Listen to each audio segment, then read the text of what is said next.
Welcome back, Game Boy Advance. It's been a long time. You know, it always kind of bugs me when you get a language select screen, and then you can't select American English. Like, you can select British English, but you can't select American English. Well, anyway, it's been a long time since we've done a Game Boy Advance one, so let's... Ooh, cars shown in this game are fantastical and can do magical things. Don't do this in real life. So, I'll be honest, I've never played the Need for Speed series when I was a kid, and this is Need for Speed Most Wanted, so I don't know where this places within the Need for Speed series. There are a lot of them, let me tell you. But I am a connoisseur of Game Boy Advance racing games, so I'll be able to tell you how this stacks up in the greater Game Boy Advance racing game canon. Let's see. So our first and probably most important choice is, what car do we want? Ooh, okay. So once you get to this car, and to a greater extent once you get to this car, they start looking a whole lot cooler. But of course, you look down at cost, there's a significant price increase from cars you can afford to cars you cannot afford. And a significant coolness increase too. So let's stick with the baby blue default car, Lexus. I would like to go back to my accounting career. Oh, speak of the devil. Now we can go back to my accounting career. Oh my gosh, safe house. Oh, I see. You can buy more cars for your collection. Oh, hey, this car is free. Car is locked. Gotcha. No free cars here. Ooh, rap sheet. Okay. You know, for a rap sheet, this has a surprising lack of criminal acts listed. My acceleration is not criminal at all, let me tell you. Ooh, blacklist. What does this even mean? Are these the bad guys? Look at Taz, he just chose the default car, what a loser. Anyway, okay, safe house, can I customize my car? Ooh, visual upgrade. I mean, you can. What about paint? Can we get paint all up in here? Ooh, can we do two-tone? Is that, no. Two-tone is for winners. Like Ted, or Kaz, or whatever their names were. Anyway, I've messed around a lot. Oh, wow. How do I... Oh, I see, the rival battle is locked. But if you want to just go do a time trial, then you can go on ahead. Alright, let's check out the controls. A button to move, and D-pad to turn. Alright, so I would describe this game as sluggish. Oh wow, you're turning. So, with the Game Boy Advance, and you're making a racing game, you're immediately faced with an interesting decision, and that is, how do I have analog steering without having analog for my D-pad? And the answer is, well, there's no one true answer. I mean, again, that's what makes game developers game developers. They have to develop a way to figure out around that. And so right now it seems that, basically you make the initial turning attack, I suppose, angle of attack or whatever, slightly sluggish. So you press D-pad very slightly, and then it kind of turns very slightly. And so what you can do is you can just do a whole bunch of rapid taps if you want to just do kind of slight maneuvering. But unfortunately, you hold it down and then you can do a sharper turn. But what that means is every time you want to do a sharper turn, you're going to have to hold it down for like, I mean, granted, like a third of a second. But if you're in a car hurtling down Main Street's LA, like, that third of a second is not precisely time you can afford. I mean, yeah, your car's turning slightly beforehand, but that's not enough to save you. So you really have to have your eyes glued to the lower left-hand corner. I mean, I'm not, because I gotta take in all these visuals, but you gotta keep your eyes glued on the lower right-hand corner so you can keep an eye on what's coming up. The irony is, as I was saying all of that, I was not actually looking at the minimap, but I was looking at the screen, thus making my running headlong into a truck all the more embarrassing. So for those of you watching, I'm just gonna lie and say that, two laps for the time trial, that's true. We'll talk about why that makes sense later. So for those of you watching, just pretend like I totally dodged that truck. Anyway, why 2 laps for a time trial? Well, so when you start the time trial, you start from a stationary position, which, if you know a lot about cars, that kind of makes sense. Now, if you know a lot about Daytona USA, that doesn't make any sense at all, because if you know Daytona USA, rolling start, baby.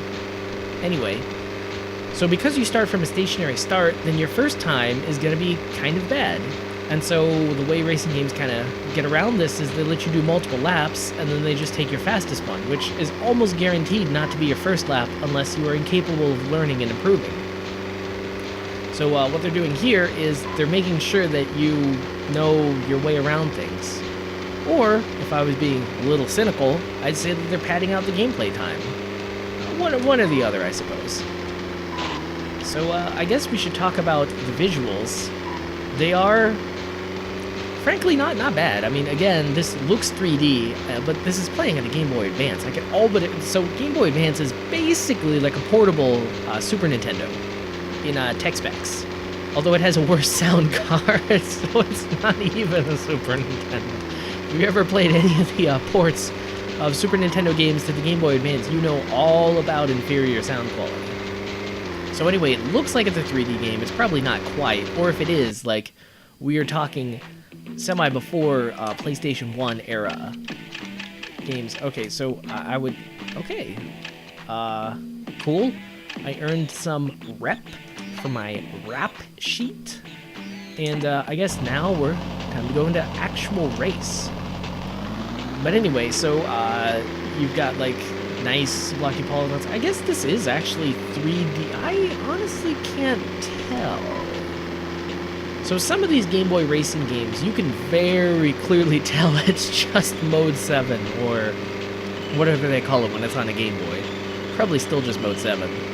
This game, if you look at the sides, the walls, like, it seems kind of flat, actually. So it actually seems like we've got modeled 3D environments in space. Now, granted, they didn't model all that much. Am I going the right way? I mean, I assume they would block off bad paths. That is kind of cool. So looking at the lower left-hand corner of the map, like, we've got a big, expansive world to be racing through. And so it looks like the world is just so big, they had to block some of it off, which is actually pretty cool. So anyway, yeah, looking at these guides, now, I mean, again, these graphics aren't, in theory, any more capable than Outrun, which had cool stuff scrolling by on the sides too, although these are textured to look a little bit more like real life, although, I don't know. You always have to ask yourself, it's like, do you want an accurate depiction of real life, or do you want an accurate depiction of your fantasy life, scrolling by on the sides? Honestly, I'm Team Outrun. I gotta have the fantasy on the outsides. Yeah, I guess that kind of brings us into one of the more annoying things of the whole Need for Speed franchise, and that is, like, this weird obsession with, like, criminals and gangsta culture and whatever kind of floating around. Now, it's kind of weird. If you've seen, like, the original Need for Speed, and again, I haven't played the original Need for Speed, but I did watch Lazy Game Reviews focusing on it.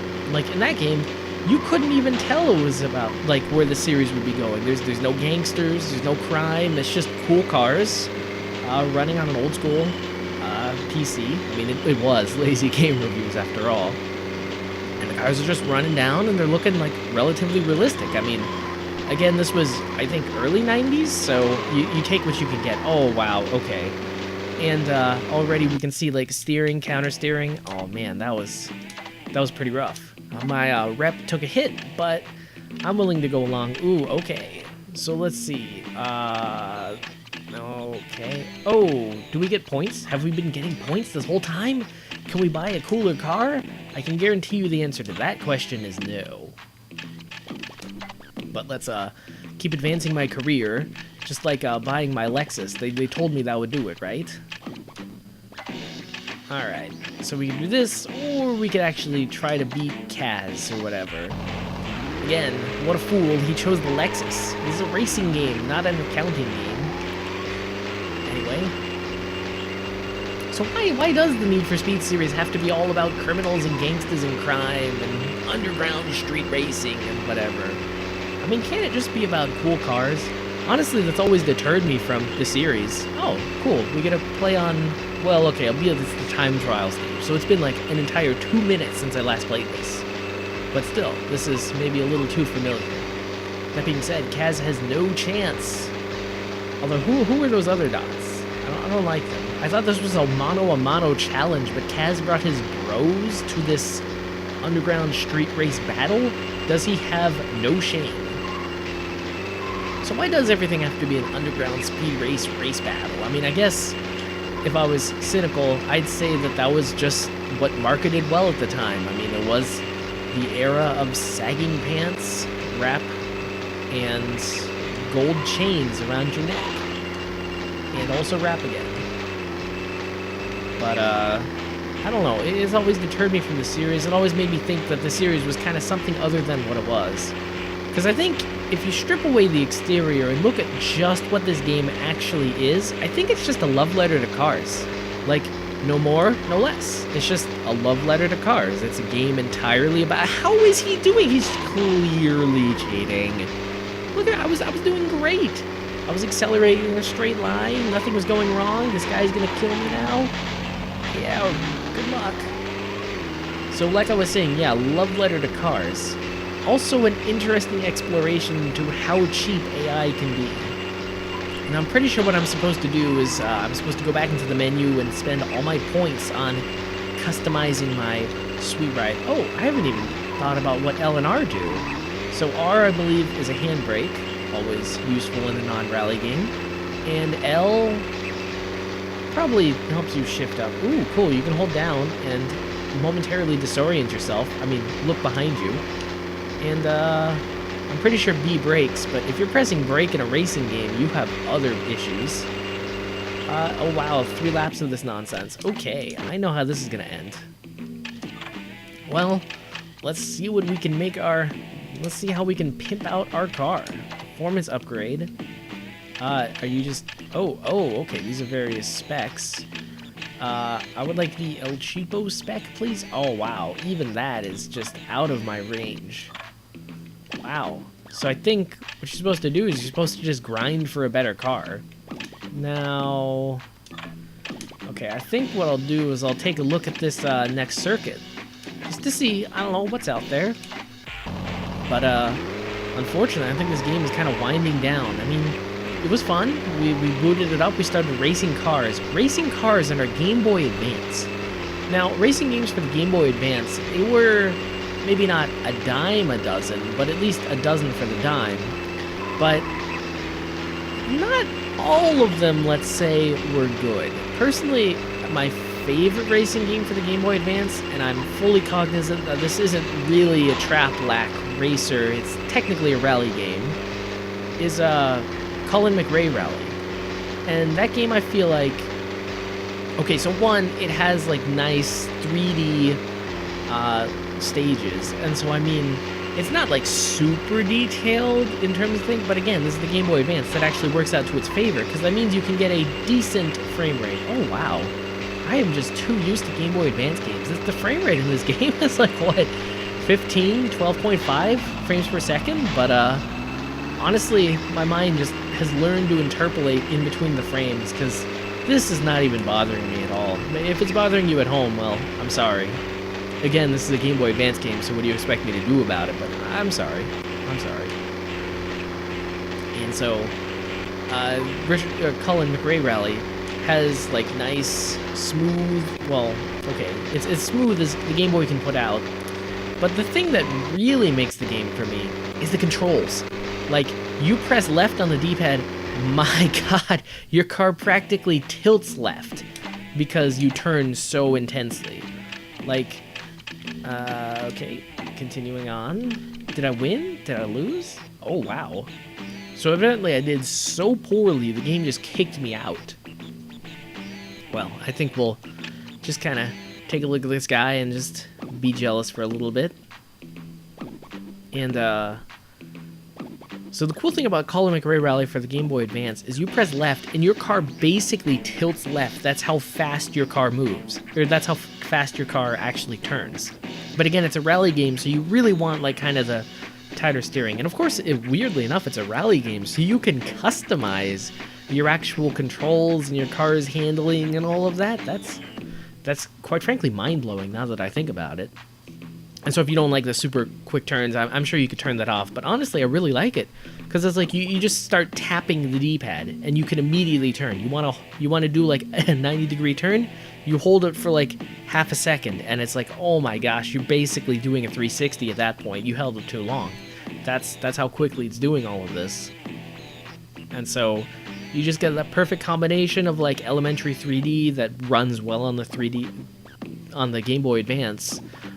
You get nice, smooth controls, and you get like a lot of environments. And so it's a rally game, so the rally environments are more based on real life. And I've always found real life maybe a little bit more enticing than these sort of city levels. I mean, I'd rather take like a real jungle over the concrete jungle.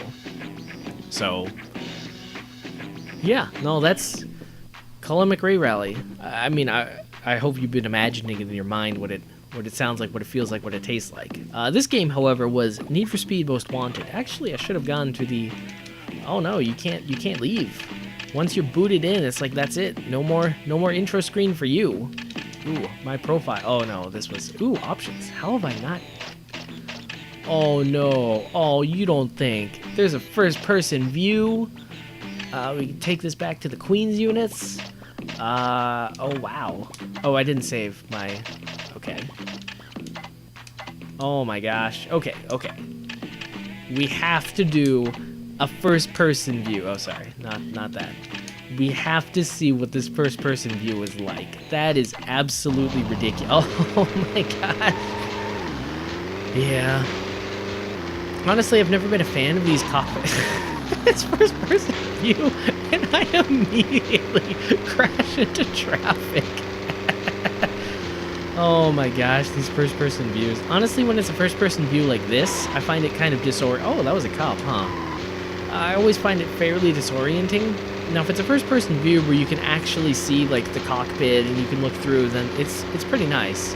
And actually, I think there's at least one rally game for the Game Boy Advance which has a first-person view like that. Now, I mean, the game's chase cam view is like absolutely garbage, but the first-person view is decently serviceable, I'd say, which really means go play Colin McRae Rally instead. Now, which game was it? Was it Rally Advance Racers? Was it Race Rally Advance? Yeah, have you noticed that every Game Boy Advance game had Advance in the title? I mean, I can kind of see why, but okay. Can I change this? Nope, I'm stuck with it. Just remember, kids, when you make a decision, you're stuck with it. Unless you want to quit out the game, change options, and then return. But then you lose your progress. If you restart, you lose all unsaved progress. Oh, wow. So, okay, that's kind of a nondescript truck. But still, it's kind of cool to play a racing game with traffic. I mean, again, this doesn't hold a candle to Outrun at all. Okay, am I doing better or worse? Oh. So, worse. Quite a bit worse, actually. Wow. I'm not getting money for that. Or maybe I am. Maybe they just pay me. Maybe after a while... No money. Maybe after a while, like, if you start doing bad, then they kind of start paying you money to, like, stay out of races. They're like, hey, man, it just takes too long for you to get to the end. We don't want to wait around for you. Here's $100. Just stop racing. Promise us you will never race again. Obviously, you're going to race again, because you got to get enough money for that GTR Skyline, baby. Well, that was Need for Speed Most Wanted for the Game Boy Advance. Now, I'm not going to say you're getting the full console experience, but you're getting an experience, and honestly, if you're a kid in that sort of time frame, that experience is good enough. Because, I mean, again, if you compare this to a PlayStation 1 game, it's about 80% of the way there, I'd say. Which, if you're a kid, on the go, and all you've got are AA batteries and a Game Boy Advance, but no TV, that's 80% good enough. So on that note, this cat's got a scat.